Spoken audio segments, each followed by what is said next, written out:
Shalom teman-teman Ignite GKI yang dikasihi Tuhan. Bersyukur hari ini kita memiliki kesempatan untuk bersama-sama beribadah.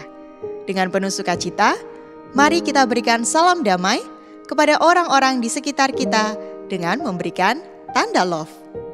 Kiranya damai sejahtera dari Tuhan selalu beserta bersama dengan kita. Teman-teman, biarlah mata kita tertuju kepada Tuhan dan dengan kerinduan kita datang ke hadirat-Nya.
Tuhan tahu setiap isi hati kita, setiap tangis, setiap tawa, setiap niat kita. Ada kalanya niat yang kita miliki tidak mencerminkan hati seorang yang taat akan Tuhan.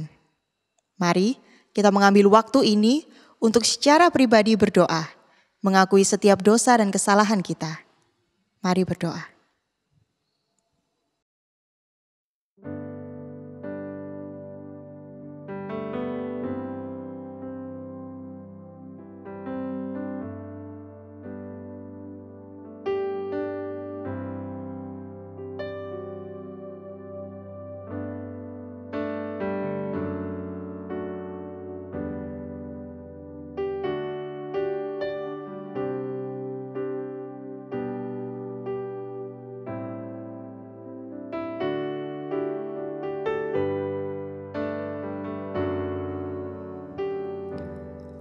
Tuhan yang penuh rahmat, Tuhan yang penuh kasih, ampunilah segala dosa dan kesalahan yang telah kami perbuat Tuhan.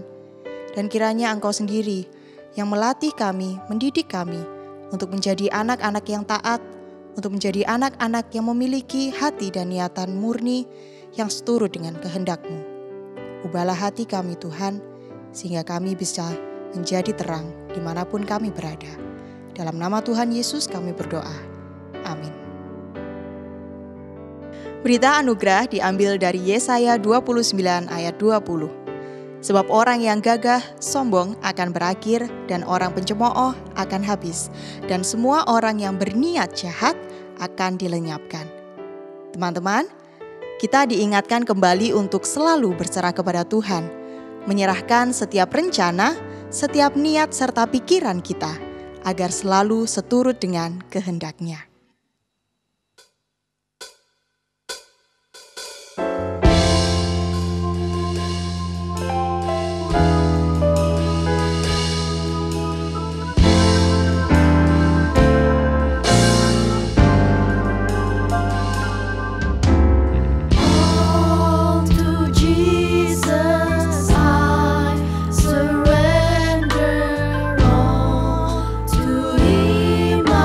Free.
今天我们讲读的圣经片段摘自于诗篇26章1到3。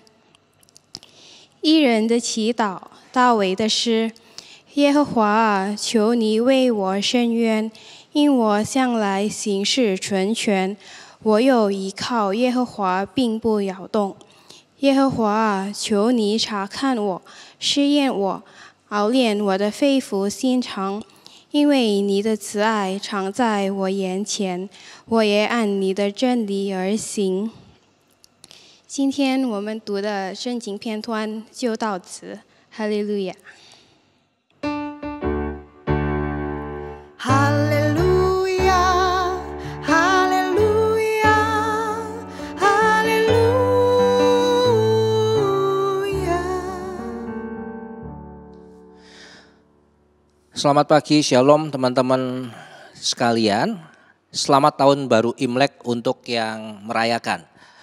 Meskipun tahun ini masih pandemi ya, jadi belum bisa terlalu bebas kumpul dengan keluarga besar seperti tahun-tahun sebelum pandemi. Tapi kiranya sukacita tahun baru ini tidak terkurangkan oleh itu. Semoga Tuhan menyertai segala apa yang mau dikerjakan dicapai di tahun yang baru. Hari ini saya ingin mengajak kita untuk merenungkan satu teks firman Tuhan. Tadi sudah dibacakan Mazmur 26 ayat 1 sampai 3. Nah, saya akan mengawali dengan sebuah cerita, satu hal yang terjadi di 1 Juli 2021 pertengahan tahun lalu ketika Presiden RRC Xi Jinping menyampaikan sebuah pidato yang cukup menjadi diskusi pada akhirnya tentang satu hal yang cukup peka. Dia memperkenalkan atau sebenarnya dia memperkenalkan kembali, ini bukan sebuah konsep baru, tentang satu istilah yang disebut dengan common prosperity. Common itu bersama, prosperity itu kemakmuran bersama. Latar belakangnya adalah situasi Cina yang hari ini dirasa oleh Xi Jinping dan tentu pemimpin-pemimpin Cina yang lain, ada jurang yang semakin lebar dan dalam antara orang yang kaya banget dengan yang miskin banget. Karena itu ide common prosperity ini muncul kembali. Saya sedikit cerita tentang masa lalu, semoga tidak membosankan ya. Ini sejarah kecil saja tentang RRC. Coba tanya oma opa kalian yang jamani atau mengalami era ini 49 sampai 76. Ada seorang pemimpin Cina, Mao Zedong, yang ya dia dihormati sekali di sana sampai hari ini. Dia menjadi salah satu founding fathers dari Republik Rakyat Cina modern. Waktu itu Mao Zedong menjalankan kepemimpinannya dengan satu prinsip yang kaku, yang keras tentang komunisme dan sosialisme. Kalau membayangkan Cina di era Mao Zedong itu mungkin serupa Korea Utara sekarang. Tertutup dan secara ekonomi mereka punya keyakinan bahwa individu-individu, pribadi-pribadi itu nggak boleh punya aset. Jadi segala aset, segala alat produksi, segala modal itu harus dikuasai oleh negara. Nah, negara nanti yang atur pembagiannya supaya fair, supaya adil. Satu contoh tahun 1950, semua tanah milik perorangan disita oleh negara dan kemudian tanah ini dibagikan secara merata untuk dikelola. Bukan dimiliki ya, dikelola oleh petani-petani penggarap. Seperti itu Cina di era Mao Zedong. Nah, beberapa tahun kemudian di dasawarsa 1970-an sampai 1990-an muncul satu pemimpin lain yang namanya Deng Xiaoping. Nah, Deng Xiaoping ini berbeda pandangan dengan Mao Zedong. Orangnya terbuka, dia mengadopsi kapitalisme ala barat. Orang boleh berusaha, orang boleh berbisnis, orang boleh punya mobil bagus, orang boleh punya apartemen, dia boleh punya rumah, Dia boleh punya duit banyak buat jalan-jalan, buat menikmati hidup. Ekonomi Cina tumbuh pesat di era Deng Xiaoping karena keterbukaannya. Satu quote yang paling populer dari seorang Deng Xiaoping adalah menjadi kaya itu adalah mulia. Menjadi kaya itu enggak apa-apa. Berbeda dengan pendahulunya yang mengatakan bahwa segala kekayaan, segala aset, segala sumber daya itu harus dikuasai negara. Nah teman-teman sekalian, tibalah di presiden yang sekarang. Presiden yang sekarang, Xi Jinping, itu terpilih di tahun 2012. Saya coba imajinasikan begini ya. Di satu sore hari sambil ngeteh di teras rumahnya, Xi Jinping itu kemudian mengamati semua pencapaian Cina sampai detik ini. Dia kagum dengan pembangunannya, kemajuannya. Sekarang Cina menjadi negara besar, bisa kita katakan negara superpower, pertumbuhan ekonomi luar biasa. Dia mengamati 1,4 miliar penduduk Cina dan dia bersyukur atasnya. Tapi sambil ngeteh itu di sore hari di teras rumahnya, Xi Jinping mengamati satu hal.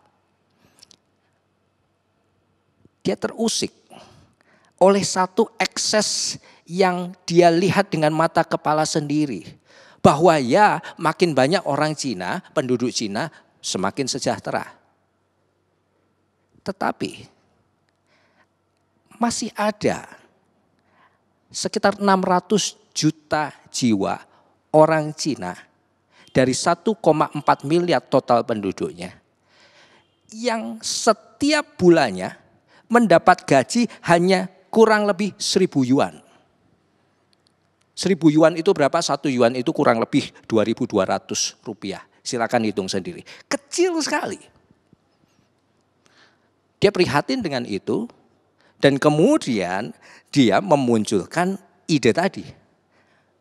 Common prosperity. Karena apa? Karena prosperity ternyata sampai sekian lamanya ini masih belum bisa dinikmati oleh semua orang Cina secara common, secara bersama.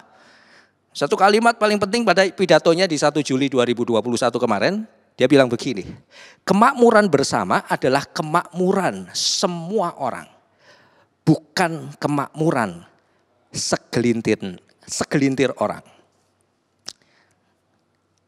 Buah dari pemikiran ini yang disampaikan dalam pidatonya, pada akhirnya pemerintah Cina melakukan kebijakan yang tegas teman-teman. Memberi denda, kalau kalian tahu Alibaba, Tencent, Taipan, perusahaan-perusahaan besar yang modalnya sangat kuat. Mereka sengaja dihambat dalam tanda kutip perkembangannya. Mereka diberi denda begitu oleh pemerintah Cina sehingga ini menjadi teguran, kamu nggak boleh lakukan monopoli, kamu nggak boleh mengumpulkan keuntungan hanya untuk diri sendiri. Cukuplah jadi rich, tapi nggak perlulah jadi super rich. Bagikan apa yang kamu bisa bagikan kepada orang-orang yang belum seberuntung kamu. Pesannya kira-kira begitu. Nah, kenapa saya cerita ini teman-teman? Karena saya coba mengkaitkan kisah yang baru saya baca beberapa waktu lalu tentang pidato Xi Jinping ini. Tentu dalam konteks Imlek ya. Kita bicara tentang Imlek, kita bicara tentang budaya Tionghoa. Saya rasa sangat relevan ketika cerita ini kemudian diangkat menjadi ilustrasi awal. Bacaan kita hari ini bicara tentang satu, kalau boleh saya bilang ini Daud sedang berkasus. Memang nggak dijelaskan, dia sedang ada kasus apa di sini. Tapi Mazmur 26 ayat 1-3 menggambarkan betul bagaimana dia sedang ada dalam kondisi yang dalam tanda kutip tidak baik-baik saja. Perhatikan ayat yang pertama. Berilah keadilan kepadaku ya Tuhan, sebab aku telah hidup dalam ketulusan, kepada Tuhan aku percaya dengan tidak ragu-ragu. Dia butuh keadilan. Bisa ditebak, orang yang butuh keadilan, orang yang menuntut keadilan, orang yang curhat tentang keadilan biasanya sedang ada dalam kondisi yang sebaliknya. Mungkin dia sedang disolimi seseorang, dia merasakan ketidakadilan itu sehingga dia curhat ke Tuhan. Aku butuh keadilan. Dan dia yakin bahwa dia ada dalam posisi yang benar.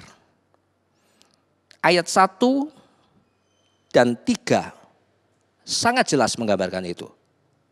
Berilah keadilan kepadaku ya Tuhan, sebab aku telah hidup dalam ketulusan. Sebab aku telah hidup dalam ketulusan. Dia yakin betul tentang posisinya. Ayat yang ketiga, sebab mataku tertuju pada kasih setiamu dan aku hidup dalam kebenaranmu. Aku hidup dalam kebenaranmu, aku hidup dalam ketulusan. Dia yakin betul bahwa dia ada dalam posisi yang udah benar begitu. Tapi dia menyeru, aku butuh keadilan. Nah teman-teman sekalian, satu hal yang menjadi lebih menarik dalam bacaan ini. Ketika kita yakini Daud sedang berkasus, ketika dia mengharapkan keadilan itu dari Tuhan, ketika dia ada yakin pada posisi yang benar, saya orang yang punya ketulusan, saya hidup dalam kebenaranmu. Tapi satu hal yang saya katakan menarik bahwa di tengah semua keyakinan dia itu, dia masih bisa mengucapkan apa yang dituliskan di Alkitab kita di ayat yang kedua. Mari kita baca sama-sama. Dia bilang begini, ujilah aku ya Tuhan dan cobalah aku, selidikilah batinku dan hatiku. Ujilah aku ya Tuhan dan cobalah aku, selidikilah batinku dan hatiku. Ujilah, cobalah, selidikilah. Semua ungkapan ini ditujukan bagi Tuhan. Kalau dalam cara saya menjelaskan, saya memahaminya begini. Oke, saya ada kasus Tuhan. Saya butuh keadilan. Saya menyeru pada Tuhan. Saya ini menurut saya orang yang tulus hati. Saya udah berusaha hidup dalam kebenaran. Tapi ending dari kalimat itu semua, Daud bilang begini sama Tuhan. Tapi Tuhan, tentang benar atau tidaknya, klaim saya, tentang ketulusan saya, kebenaran saya hidup di jalan-Mu dan segala sesuatunya. Silakan deh, Tuhan yang periksa, Tuhan yang uji, Tuhan yang cek. Jangan sampai saya cuma merasa-rasa sendiri, tapi setelah saya sampaikan pada engkau mengatakan, oh engkau bukan orang yang seperti itu. Daud kan malu ya kita. Saudara, ini sesuatu yang luar biasa. Dan dia katakan sekali lagi, ujilah aku ya Tuhan, cobalah aku, selidikilah batinku dan hatiku. Meskipun di ayat 1 dan 3 dia yakin betul bahwa dia ada dalam posisi yang tepat. Dia punya ketulusan, dia hidup di dalam kebenaran Tuhan. Tapi dia kembali dengan segala kerendahan hati, dia katakan, tetap Tuhan, ceklah saya. Kamu yang cek, kamu yang uji saya. Dan ada satu kata di situ yang menarik, selidikilah batinku. Karena tema kita hari ini kan pemeriksaan batin. Kata batin dari kata Ibrani kilyah. Kata kilyah ini beberapa kali di Alkitab diterjemahkan menarik buah pinggang. Buah pinggang itu apa? Kalau kita belajar biologi, buah pinggang itu sama dengan ginjal. Jadi kilyah itu juga seringkali dipakai Alkitab untuk menggambarkan ginjal, buah pinggang. Tapi di bagian lain selain diterjemahkan batin pada bacaan kita hari ini, misalnya di Amsal 23 ayat 16, kata kilyah kembali muncul, dikatakan di situ jiwaku bersukaria kalau bibirmu mengatakan yang jujur. Kata jiwa di situ memakai kata kilyah, jiwa, batin. Apapun itu kita sebut, kita pasti sepakat bahwa itu sesuatu yang deep inside. Sesuatu yang ada dalam kedalaman kita yang bisa kita bilang apa yang saya simpan dalam batin saya. Itu paling tidak hanya dua pihak yang tahu. Saya sebagai pemilik raga ini, pemilik jiwa ini, pemilik kilyah ini. dan Tuhan. Kita bisa simpan hal-hal yang kita rasa itu bukan konsumsi publik. Biarlah ini menjadi kepahitan saya, kegetiran saya, sesuatu yang saya simpan dalam batin saya. Tapi selain saya yang tahu, kembali Sang Maha Tahu, itu yang tahu segala sesuatu yang ada dalam batin saya. Pada bacaan ini, Daud mempersilahkan Tuhan untuk mericek dirinya. Selidikilah aku, ujilah aku, cobalah aku. Dan dia sampaikan itu kepada Tuhannya. Silakan Tuhan, Engkau yang periksa aku. Kembali pada cerita Xi Jinping tadi. Saudara, sebuah negara yang besar, superpower, kaya raya, penentu segala kebijakan bukan hanya di Cina sendiri, tapi kebijakan global. Pada satu titik, pemimpinnya, tadi kembali dalam imajinasi saya, di satu sore sambil minum teh dan snack apalah itu, dia berpikir-pikir dan mengamati rakyatnya, mengamati kemajuan negerinya dan kemudian menguji, menyelidiki semua yang sudah berjalan sebelum ini dan akhirnya dengan segala kebesaran hati dia melakukan koreksi. Terlepas dari semua kemajuan negeri ini, ada sesuatu yang kayaknya masih kurang pas. Atas nama kemajuan ekonomi, ada banyak orang yang menjadi kaya raya luar biasa, tapi ada kurang lebih 600 juta penduduk Cina yang masih ketinggalan. Ini gak benar. Ini harus dibenerin. Ini harus dikoreksi. Orang-orang yang super rich ini harus ditahan lah. Supaya enggak menjadi orang-orang yang memonopoli segala sesuatunya. Bagilah apa yang ada yang menjadi milik dan perolehan dari orang-orang yang super kaya ini kepada yang di bawah. Itulah common prosperity. Sebuah gagasan, sebuah ide yang berawal dari sebuah semangat untuk mengecek, memeriksa kembali, menguji kembali apa yang sudah diputuskan. Teman-teman sekalian, memeriksa batin, pemeriksaan diri adalah sesuatu yang bisa kita lakukan dalam hidup. Sejauh kita punya 3 hal. Paling tidak 3 hal ini. Yang pertama, yang harus kita punya adalah kesadaran bahwa kita ini bukan makhluk sempurna. Ya, kita makhluk sempurna dalam arti kita punya akal budi yang berbeda dengan anjing yang hidup hanya berlandaskan insting, beda dengan kuda, beda dengan tanaman. Ya, kita mulia, kita lebih dari mereka. Tapi yang dimaksud kesadaran bahwa kita bukan makhluk sempurna adalah sebuah statement yang kita perbandingkan dengan posisi Tuhan. Kalau disandingkan sama Tuhan, ya kita jelas, kita sadar bahwa kita ini bukan sosok yang sempurna. Setiap apa yang kita putuskan perlu terus diuji, dikoreksi, dicek kembali. Tuhan, ini udah benar belum? Itu yang pertama. Yang kedua, kita juga mesti punya kerendahan hati untuk mau terus diuji dan diperiksa. Itu modal awal. Yang penting, kerendahan hati.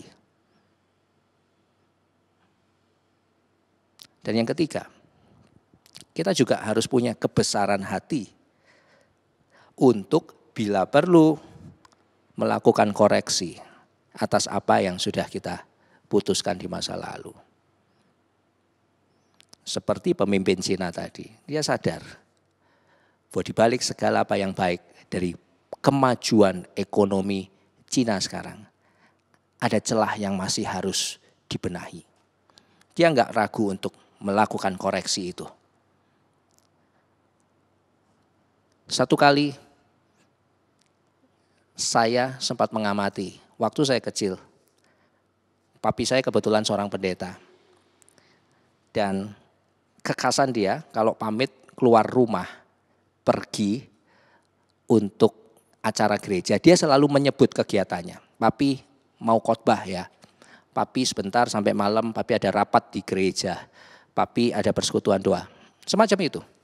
Jarang saya mendengar kata papi pergi pelayanan ya.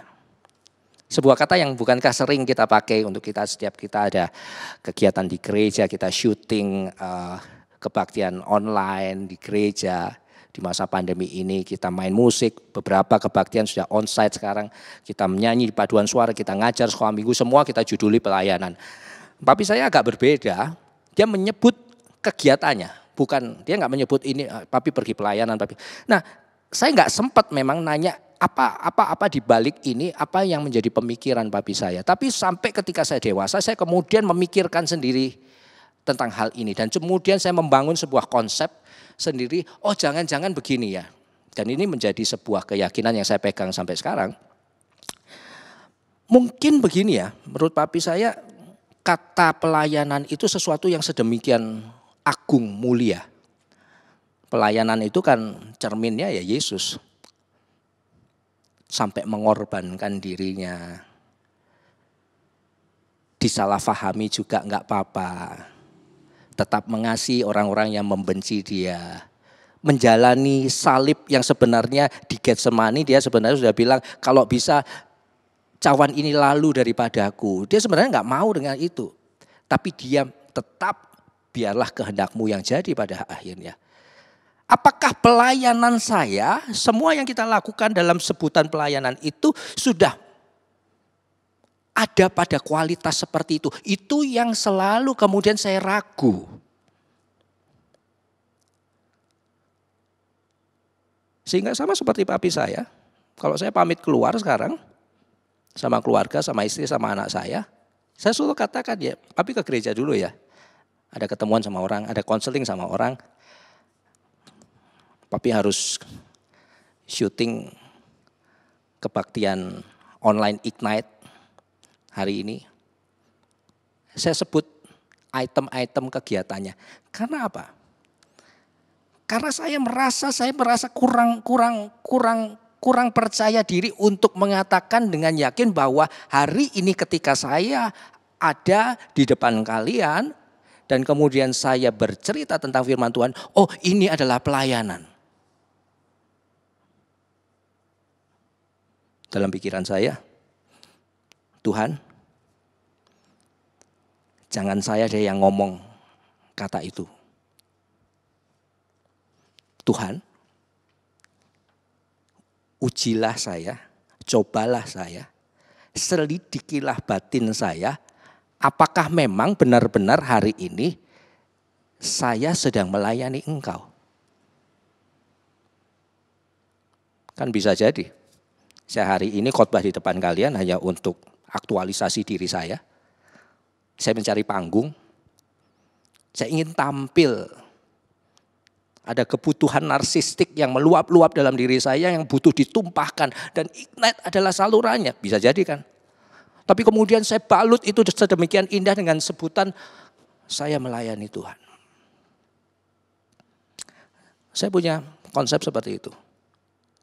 Biarlah jangan saya Tuhan yang menyebut apa yang saya kerjakan hari ini adalah pelayanan. Saya hari ini lagi khotbah, titik.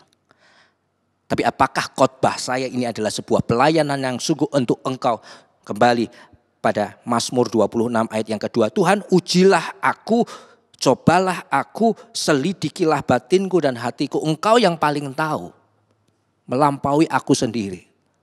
Tentang apa isi kedalaman batin saya. Selamat merenungkan firman ini. Dalam setiap keputusan yang sudah engkau ambil, jangan ragu dan terlalu tinggi hati untuk mengevaluasi, menyelidiki, merenungkan kembali. Tapi untuk setiap keputusan yang sedang engkau akan putuskan, jangan ragu juga untuk melakukan pemeriksaan batin yang sungguh. Untuk bertanya pada Tuhanmu, Tuhan, Aku harus pilih yang mana? Jangan biarkan dirimu berjalan sendiri. Biarlah batinmu yang boleh menuntun engkau pada keputusan-keputusan yang tepat. Dan biarlah Roh Kudus yang boleh menguasai, melingkupi batinmu itu. Dan kemudian membantu engkau mengambil keputusan-keputusan yang Tuhan mau. Selamat hari Minggu. Selamat merayakan tahun baru Imlek. Tuhan memberkati kita semua. Amin.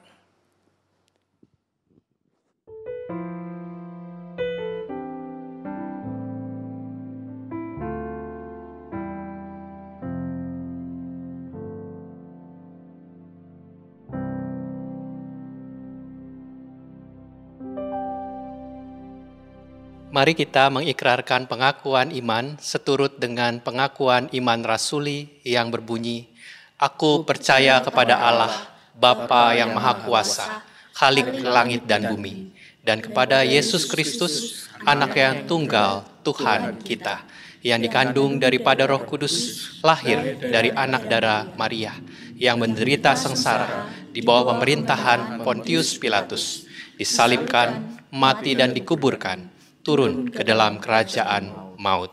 Pada hari yang ketiga, bangkit pula dari antara orang mati, naik ke sorga, duduk di sebelah kanan Allah, Bapa yang Maha Kuasa. Dan dari sana ia akan datang untuk menghakimi orang yang hidup dan yang mati. Aku percaya kepada Roh Kudus, gereja yang kudus dan am, persekutuan orang kudus, pengampunan dosa, kebangkitan orang mati, dan hidup yang kekal. Amin. Mari kita masuk dalam doa syafaat kita. Mari kita berdoa. Tuhan Yesus, ajari terus kami supaya kami punya kerendahan hati untuk mau terus diuji dan diperiksa. Kebesaran hati untuk melihat bahwa segala apa yang mungkin kami sudah pernah putuskan, sekali waktu perlu dikoreksi. Serta kesadaran bahwa kami ini bukan orang-orang hebat, kami penuh dengan kelemahan. Biarlah inilah cara kami untuk terus mau menjadi orang-orang yang diperiksa batinnya, yang memeriksa batinnya sendiri di dalam setiap keputusan yang mau kami ambil atau keputusan yang sudah kami ambil.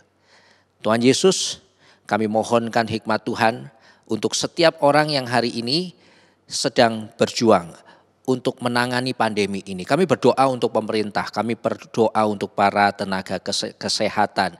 Kami berdoa untuk setiap orang yang saat ini ada di garda terdepan. Terutama dalam kerisauan, kekhawatiran yang mulai muncul kembali terkait dengan varian Omikron yang mulai setahap demi setahap menambah lagi kekhawatiran kami. Tapi kami percaya Tuhan bahwa semuanya kami mau pasrahkan ke dalam tangan pimpinan Tuhan. Tuhan yang tahu kapan semua ini akan selesai dan Tuhan lewat setiap orang yang Tuhan mampukan untuk menjadi pilar-pilar utama penanganan pandemi ini. Kami percaya Tuhan mampukan mereka untuk memegang kendali atas kuasa Tuhan saja. Kami percayakan juga untuk gereja kami masing-masing tempat kami melayani. Biarlah Tuhan sertai di masa-masa pandemi ini sudah banyak yang onsite. Kami mohonkan keamanan, damai sejahtera terus buat setiap pelayan dan jemaat yang hadir di gereja. Kami yang sekolah, kami yang kuliah, kami yang sudah mulai bertatap muka, Tuhan juga jaga kami senantiasa. Bagi kami anak-anak muda Tuhan yang saat ini mungkin sedang bergumul tentang apapun juga, tentang pekerjaan, tentang karir masa depan, tentang studi kami sendiri. Kami sedang menguji segala sesuatu yang akan kami pilih ke depan ataupun yang sudah kami putuskan di masa lalu. Biarlah Engkau boleh hadir di dalam setiap momen kami menguji batin kami masing-masing, menguji keputusan-keputusan yang kami ambil dan yang akan kami ambil. Terima kasih Bapa di sorga buat kami yang merayakan Imlek ini. Tuhan beri sukacita meskipun mungkin ada di banyak di antara kami di tahun baru Imlek kali ini masih juga belum bisa berkumpul dengan keluarga besar. Kami harus membatasi diri, tapi biarlah kami tidak kehilangan sukacita karenanya. Kami bersyukur ada banyak alternatif teknologi hari ini yang bisa saling menghubungkan kami di tempat yang jauh. Kami mohon kegembiraan tahun baru ini tetap ada bersama dengan kami, buat kami semua yang merayakan tahun baru Imlek ini. Terima kasih Tuhan. Ini kami yang berdoa, ini kami yang bersyukur. Hanya di dalam nama Tuhan Yesus syafaat ini kami naikkan. Dan kami akhiri di dalam doa yang Tuhan Yesus ajarkan.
Tiba saatnya bagi kita untuk memberikan persembahan sebagai wujud syukur kita atas penyertaan Tuhan. Teman-teman dapat memberikan persembahan ke gereja masing-masing. Mari memberi dengan sukacita sambil mengingat sabdanya dalam 1 Tawarikh 29 ayat 14. Sebab siapakah aku ini dan siapakah bangsaku sehingga kami mampu memberikan persembahan sukarela seperti ini? Sebab daripadamulah segala-galanya dan dari tanganmu sendirilah persembahan yang kami berikan kepadamu.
Mari kita bawa persembahan kita dalam doa. Tuhan, ini adalah wujud dari rasa syukur kami atas penyertaan-Mu dalam kehidupan kami. Dan kiranya Engkau sendiri juga yang memperlengkapi setiap tangan yang mengelolanya, sehingga semakin banyak jiwa-jiwa yang dapat dilayani. Dan kami serahkan semuanya ke dalam tangan-Mu Tuhan. Dalam nama Tuhan Yesus kami berdoa. Amin. Tuhan mengenal masing-masing kita. Ia mengenal setiap ciptaannya. Biarlah dengan berserah dan selalu mengandalkan Tuhan, kita dituntun untuk menjadi terang dimanapun kita berada. Selamat berproses dalam penyertaan Tuhan semesta kita.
Teman-teman semua, mari kita kembali pada kehidupan kita, terus menjadi berkat buat banyak orang, bagi dunia, dan terimalah berkatnya.